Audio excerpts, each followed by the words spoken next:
點解你覺得佢咁好有腦袋嘅？其實呢個係減音腦嚟嘅，既減音又可以前通風，即使開咗個腦門，呢隻鋼槍移過嚟都可以夾到啲聲㗎。咁裝修嘅時候可唔可以改動或拆咗個減音腦袋㗎？梗係唔得啦！大家睇翻裝修指引入面寫明，減音腦同埋呢隻緊槍都唔可以改動㗎。另外用嘅時候都要你注意㗎。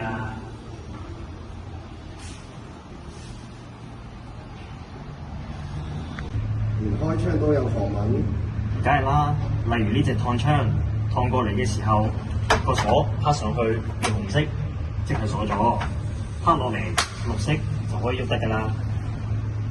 至於中間呢個鎖咧，打風嘅時候最好都 lock 住。呢個鎖都有特別㗎，就係要對正隻膠底碼，先拉落嚟，扭一扭，拍翻落去，先至鎖得實。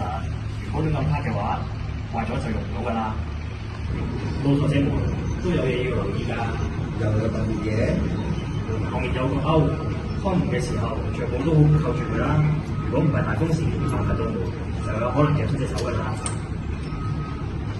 關老頭門嘅時候都要記得揸住手柄高啲呢個位，打橫嘅手柄，拉實到扭佢垂直，咁就鎖得實，又唔怕夾親手啦。又係喎，小心駛得萬年船啊嘛〜